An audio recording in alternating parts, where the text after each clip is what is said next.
संकट आपल्यावरती कायम दाहक राहणार आहे, ते संकट जर परतून लावायचं असेल तर संभाजी महाराजांना पकडल्या गेलेल्या क्षणापासून धर्मवीर छत्रपती श्री संभाजी महाराजांनी आपला एक एक अवयव देऊ केला. किती मारलं संभाजी महाराजांना? त्यांना तक्तक फुले लावले. तक्तक फुले लावल्यानंतर त्याच्यामध्ये लोखंडी आणि अशा साखळी पट्ट्या असतात, एक लाकडी पट्टी गेली असतील. ज्याप्रमाणे हातकडी वळते त्याप्रमाणे जुमते जिथं जिथं जॉईंट्स वळतात तिथं संभाजी महाराजांना तक्तक फुले लावले.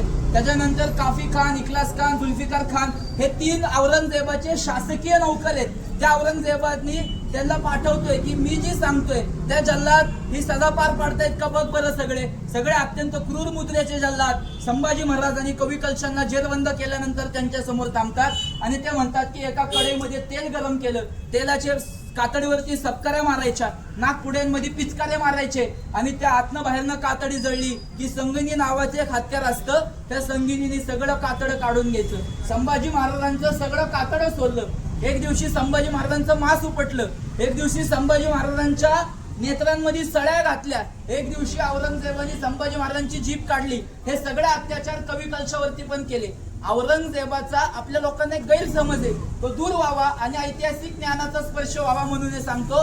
असं आपल्या लोकांना वाटतं की धर्मवीर छत्रपती श्री संभाजी महाराजांनी इस्लाम कबूल केल्यानंतर औरंगजेब त्यांना जीवनदान देणार होता. असं काही नाहीये. औरंगजेबाची तिसरं सांगणं असं आहे संभाजी महाराजांना, त्यांनी विचारलेलं नाही, सांगितलेलं आहे. लक्षात घ्या, विचारण्यात आणि सांगण्यात फरक असतो. औरंगजेबानी तिसऱ्यांदा असं सांगितलंय संभाजी महाराजांना, हे ऐकून आपल्या अंतःकरणात संभाजी जाळ निर्माण झाला पाहिजे, जो भारत मातेला अत्यंत अत्यावश्यक आहे. ज्यांना भारत माता की जय म्हटल्यानंतर ऍलर्जी येते, त्यांना वंदे मातरम म्हटल्यानंतर ऍलर्जी येते, त्यांच्यासाठी संभाजी महाराजांचा अंतःकरणात जाळ निर्माण होणं गरजेचं आहे.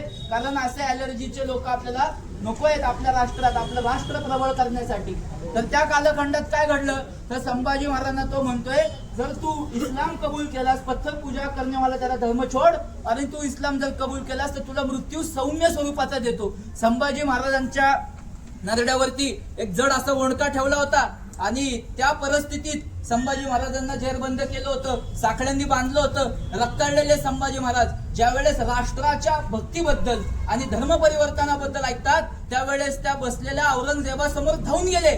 आणि अजून एक दरबारातला प्रसंग आहे जो की अनेक लोकांना भूषणास्पद वाटत असेल, पण औरंगजेबाच्या संपूर्ण अहंकाराचं ठेचलेला अहंकार संभाजी महाराजांनी कसा आहे तो पहा. कारण आता संभाजी महाराज पकडले गेल्यानंतर 9 वर्षांनी औरंगजेब त्याच्या डोक्यावरती किमांश चढवत होता. कुठला किमांश होता तो? ज्यावेळेस काशीचा विश्वेश्वर औरंगजेबाने तिसऱ्यांदी तोडला, शिवाजी महाराजांचा सगळा राग काशीचा विश्वेश्वरावर काढला, त्यावेळेस तुरक खान आणि बाबर खान लोधी याच्यासोबत औरंगजेब त्या काशीच्या मंदिरासमोर गेला आणि त्यांनी तो सोन्याचा किमांश चढवला होता. मी काशीचा विश्वेश्वर फोडला या भूषणास्पद तो किमांश चढवला होता. संभाजी महाराजांच्या पराक्रमामुळे आणि धर्मवीर छत्रपती श्री संभाजी महाराजांच्या धर्मरक्षणामुळे त्यांनी तो किमांश काढून फेकून दिला होता. आणि 8 वर्ष औरंगजेबाच्या डोक्यावरती तो किमांश नव्हता. ज्यांना औरंगजेब फार मोठा वाटतो, ज्यांना औरंगजेब फार पराक्रमी वाटतो, ज्यांना औरंगजेबाचा फार पुळका येतो किंवा औरंगजेबाचा खरा इतिहास सांगितल्यानंतर बुडातून मुळव्यात बाहेर येतो, काही जणांच्या हृदयातून रक्ताचा उष्ण कड बाहेर पडतो, अशा औरंगजेबाला आमच्या इथल्या 18 पगड जातीच्या मराठ्यांनी एकत्र येऊन नंगा करून मारलेला आहे. तुम्हाला खोटं वाटेल, या औरंगजेबाची पात्रता किती आणि या औरंगजेबाची उंची किती. त्याच्याच एका याच्यामध्ये सांगितलंय, संभाजी महाराजांचा हलहाल करून मृत्यू घडवून आणला आणि संभाजी महाराजांना मारल्यानंतर एकदा औरंगजेब हा सगळा औरंगजेब एकदा शौचाला बसला होता आणि एकदा संपूर्णपणे वादळ आलं आणि त्याचीच लोक वादळामुळे पळत सुटली. तर हा त्याचं पूर्णपणे खालचं अंग सुद्धा झाकायचं विसरून गेला आणि मराठ्यांच्या भीतीमुळे औरंगजेब पळत सुटला होता. ही औरंगजेबाची पात्रता आहे, ही औरंगजेबाची उंची आहे आणि ही औरंगजेबाची संपूर्णपणे इतिहासात उमटलेली शौर्य लायकी आहे. यानुसार आपण संभाजी महाराजांचं स्मरण जर केलं तर एक एक अवयव काढला, संभाजी महाराजांना चटके दिले, अग्नी उतरवला, कोळसे उतरवले. एक वर्णन तर एवढं भयंकर आहे जे की औरंगजेबाच्या शासकीय इखलास खानाने लिहून ठेवलेलं आहे. आणि ते इखलास खानाने काफी खानाला सांगितलं, मासिरे आलमगिरीमध्ये उमटलं आहे. मी सांगतोय ते सगळे पत्र सांगतोय की नाही तुम्हाला, जे घडलेला इतिहास सांगतोय की नाही, मग हा इतिहास ऐकल्यानंतर नक्कीच संभाजी महाराजांना अपेक्षित असलेला समाज घडणार आहे. आणि त्या औरंगजेबाने संभाजी महाराजांच्या आणि कवी कलशांच्या मासामध्ये आकडे अडकवले आणि खड्डा केला, कोळसा टाकला आणि वरती त्याच्यावरती पातळ तव्याचा पलिता हे केला. तो कोळशाच्या दाहकतेमुळे तो पलिता संपूर्णपणे गरम झाला आणि आधी त्या कवी कलशाला खेचत खेचत त्या पलित्यावरती आणलं आणि त्या पलित्यावरती टाकलं आणि त्या कवी कलशाच्या अंगातलं सगळं रक्त, वाहिन्यांमधलं रक्त जळालं, त्याचं शरीर फुगलं. इथपर्यंत अत्याचार धर्मवीर छत्रपती श्री संभाजी महाराज आणि कवीजी कलश यांच्यावरती केलेला आहे. आणि नंतर तीच हालत संभाजी महाराजांची केली. असं हलाल करून मारलं जे अमावस्येपर्यंत मारलं. संभाजी महाराजांना औरंगजेबानी ज्याच्यातून मारले ते संपूर्णरित्या संपवायचं असेल तर तो मार्ग राष्ट्रभक्तीचा आहे, धर्मभक्तीचा आहे. आणि आपण हे सगळं स्मरण केलं पाहिजे. दैनंदिन जीवनामध्ये जो कोणता आपण 18 पगड जातीचे हिंदू जे आहोत ते संभाजी महाराजांमुळे शिल्लक आहोत.